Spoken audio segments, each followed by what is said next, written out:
I was 22 the summer I came to St. Adriel's Monastery, tucked somewhere in the hollows of southern West Virginia, where the forest grows so dense it blots out the sky. The drive there felt like slipping backward in time. The paved roads turned to gravel, then to dirt, until my car was crawling through tunnels of black oak and pine that shut behind me like a jaw. By the time I reached the end of the road, I realized I hadn't passed another house for over an hour. The monastery sat in a shallow valley, half swallowed by the woods. Its bell tower leaned slightly to one side, strangled by ivy, and the windows had all been boarded up, but the boards were nailed from the inside.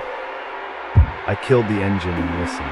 There were no birds, not even the buzz of insects, just the low hiss of wind moving through the trees, too soft to tell where it started. A man was waiting for me on the steps, Father Lowell, the caretaker. Thin, pale, eyes the color of old paper. He didn't smile when I introduced myself. "You're the theology student," he said, like it wasn't a question. When I nodded, he handed me a ring of old brass keys. "You'll hear the forest," he said, "it remembers things." I asked him what that meant, but he just turned and started walking toward the main building. Inside, St. Adriel smelled of damp stone and candle soot. The hallways were narrow, the walls lined with wooden crosses, but most had been turned upside down, not broken, just carefully inverted. There were only 3 of us staying there, myself, Rourke, a stonemason from Charleston, and Ellen, a quiet preservation artist who spent most of her time sketching the chapel murals. Father Lowell lived in a small annex off the kitchen. That first evening he said grace for nearly 5 minutes, whispering something I didn't recognize. The food tasted like ash. When I asked about the carvings on the chapel floor, rows of kneeling figures with their faces scratched out, Ellen said without looking up, they prayed themselves into silence. I laughed, but no one else did. My room was small, with a single narrow window overlooking the forest. That night I couldn't sleep. The wind came in strange pulses, starting and stopping like breath, and somewhere outside I heard chanting. It was faint, rhythmic, repeating the same pattern over and over, 7 syllables, a pause, 7 again. I counted them in my head. When I stood and peered out the window, the forest was black, no light, no movement, but the sound kept going, threading through the trees like it was circling the building. I told myself it was the wind, or my imagination, or both. But around 2 in the morning, the sound stopped, and something knocked on my door. 3 slow knocks, not frantic, not random, like someone polite and patient waiting for me to open. I froze. After a minute, when I finally found my voice, I called out, "Father Lowell," but the word came out thin, strangled. No answer. I forced myself to check the door. When I opened it, the hall was empty, but the air felt colder, like something had just moved past. I closed it fast. That's when I noticed the circle scratched into the floorboards right beside my bed, a faint carving that hadn't been there when I'd unpacked. Inside the circle, words in Latin were etched so shallow they almost disappeared in the lamplight. Oratio Solvenda. I didn't know what it meant then, but when I pressed my fingers to the carving, the wood was warm, almost pulsing, like something alive beneath it. Outside, the forest whispered once, almost gently, and then fell perfectly still. I barely slept that night. When the first light crawled through the window, I was still sitting on the edge of the bed, staring at the circle carved into the floor. By morning, it looked fainter, as if the wood had healed over it. Ellen and Rourke were already in the refectory when I came down. They looked exhausted. Ellen had dark circles under her eyes, and Rourke was rubbing his hands like they hurt. "Did either of you hear anything last night?" I asked.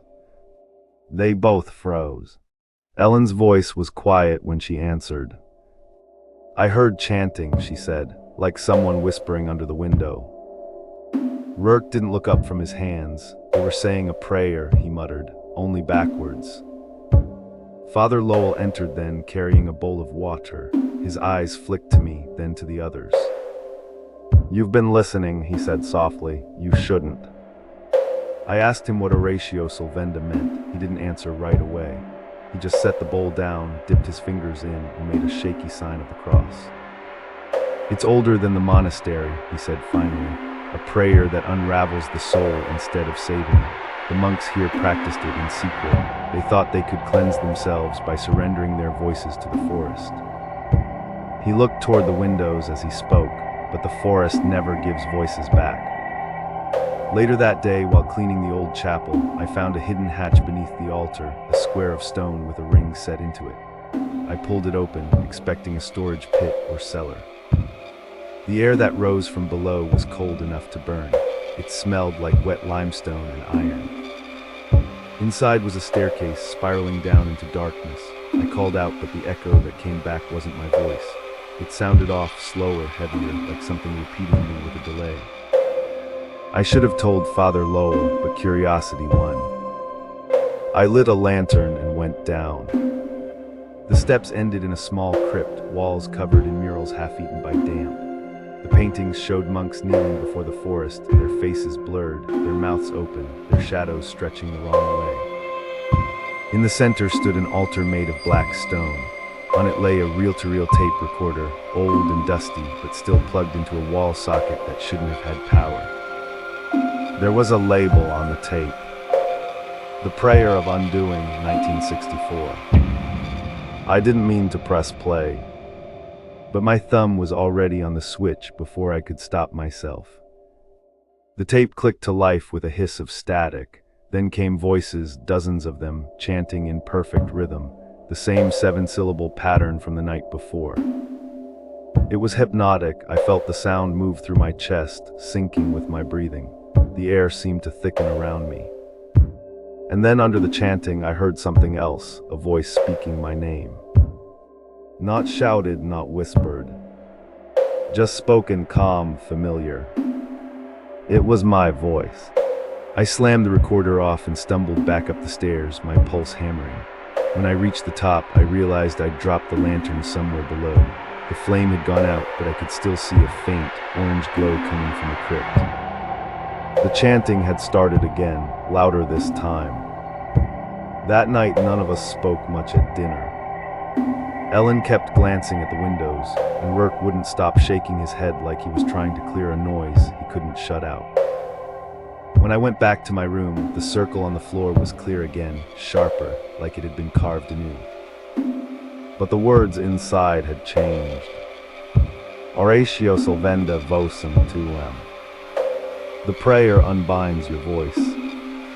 The wind outside began to hum, low and steady, almost musical. It wasn't until I looked at the window that I saw the faint reflection of someone behind me, kneeling, head bowed, mouth open wide in silent prayer. When I turned around, there was no one there. Only the smell of pine and the faint sound of something whispering my name from the forest. I didn't go back to the crypt the next day. I told myself it was because I was busy, but really it was because I could still hear the echo of that recording whenever I closed my eyes. The rhythm of it had wormed its way into my breathing. I couldn't stop counting those 7 syllables, the pause, then 7 more. The prayer was still in my head even when the monastery was quiet. Ellen stopped eating. She sat at the long table, sketchbook open, drawing shapes she wouldn't show us. Rourke tried to joke with her once, said she'd end up seeing saints in the wallpaper, but his laugh cracked halfway through. We were all fraying. The air in the monastery had changed, heavier, damp, like it had been underground too long. That evening, Ellen told me she'd seen lights in the forest. Lanterns, she said. Someone's walking out there at night. I didn't believe her until I saw them myself, thin, amber flickers weaving between the trees beyond the chapel. They moved like they had a pattern, like they were pacing the perimeter of the monastery. I went to Father Lowell's quarters and knocked, no answer. When I tried the handle, the door opened on its own. His bed was made, the blanket folded with military precision, and there were pages of handwritten Latin taped to the walls. Every page had the same phrase over and over, Oratio Solvenda. He was gone. Rourke found me later in the courtyard, pale as paper. He said he'd heard footsteps in the attic, slow and dragging, like someone walking barefoot on the beams. When he checked, he found nothing but dust and dead moths, but there were footprints in the dust, bare, wet footprints. That night, the chanting came again. Closer. It wasn't outside anymore. It was moving through the monastery, past the dormitory, down the hall. The sound was deep, like it was coming from inside the walls themselves. Rourke pounded on my door, eyes wild. "It's Ellen," he said. "She's gone." We searched until dawn.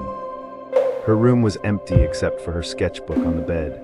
The last page was a drawing of the forest, rows of tall trees, and between them, figures kneeling with their faces turned toward the ground.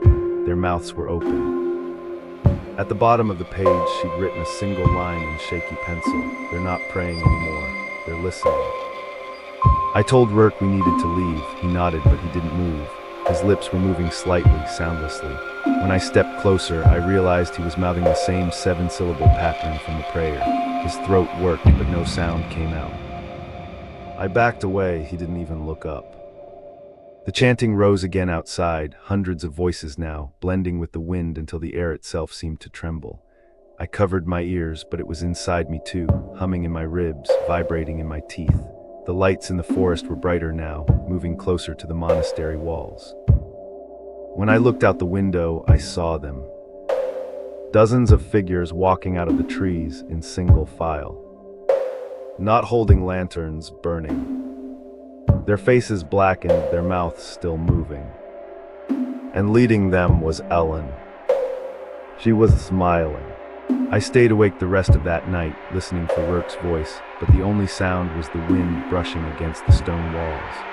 It seemed to come and go in slow breaths, as if the whole building were exhaling. By morning, the lights in the forest were gone. The courtyard was empty except for a thin layer of ash that hadn't been there the day before. It lay on the ground in patches, shaped vaguely like footprints that led from the tree line to the chapel door. Inside, Rourke's things were still neatly arranged at the foot of his bed. His hammer, gloves, and a small tin of nails sat where he had left them. The only thing missing was the sketch Ellen had made, the one of the kneeling figures. The page had been torn out of her book. I found a small scrap of it caught under Rourke's boot, just a sliver of charcoal shading that looked like a human jaw, open and black. When Father Lowell appeared that afternoon, he looked as though he hadn't slept in weeks. His robes were damp, his skin gray. "I told you not to listen," he said quietly. "Now it wants you to finish what they began." I tried to ask him what that meant, but my voice came out hoarse, cracked. He simply handed me a small key and pointed toward the bell tower. "Whatever remains of them is up there. End it before night." I should have refused, but I didn't. Maybe I wanted an answer. Maybe I just wanted the silence to stop echoing in my head. The stairway to the tower was narrow and cold. Each step echoed in a way that made it impossible to tell if the sound was mine alone. When I reached the top, the door stood half open, the same circle carved into the wood. Inside, the air was filled with a low hum, barely a sound at all, more like a vibration that pulsed behind my eyes. There was nothing but the bell, huge and green with age, and a table beneath it. On the table rested a set of tapes, the same kind as the one I'd found in the crypt. A note lay beside them in Father Lowell's hand. "Play only the first, leave the rest." I pressed play.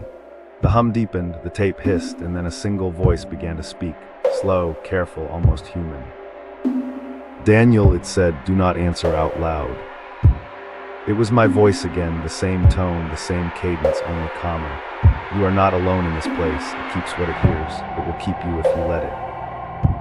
The bell above me began to sway without touching it. Dust fell like snow. The sound of the hum grew louder, folding in on itself until I couldn't tell if it was outside or inside my skull. I stopped the tape, but the voice didn't stop. It kept talking quietly right beside my ear. "Finish the prayer, free us."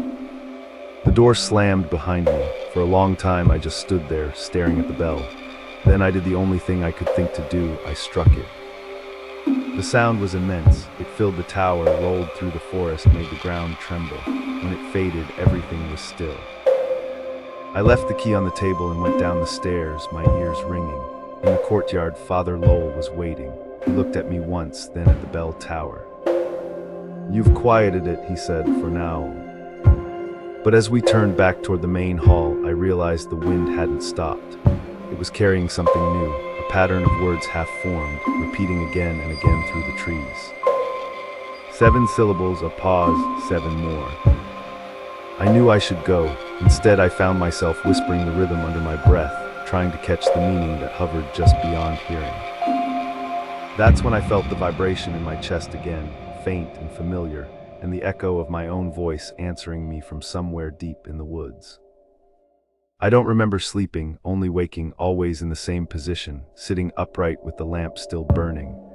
The air inside the monastery felt thinner each morning, as if the building itself were exhaling me a little at a time.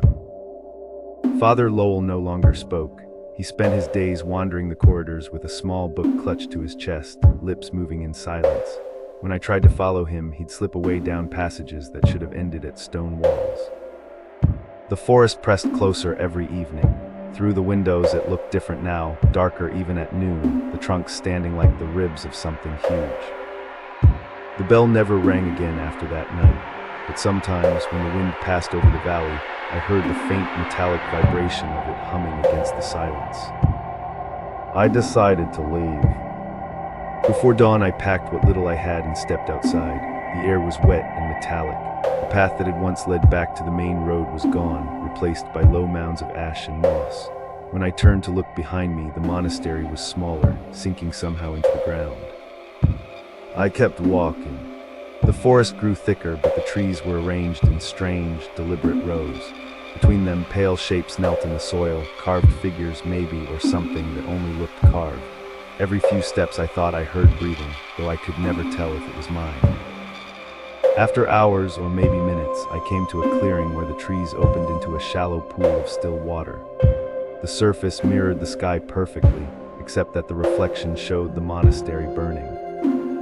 When I blinked, the flames were gone. The water rippled once, sending out a pattern that matched the rhythm of the prayer. 7, pause, 7. It took me a moment to realize I was mouthing the same sequence, soundlessly. My throat was tight, my breath short. I don't remember what happened next. Sometimes I think I walked into that pool.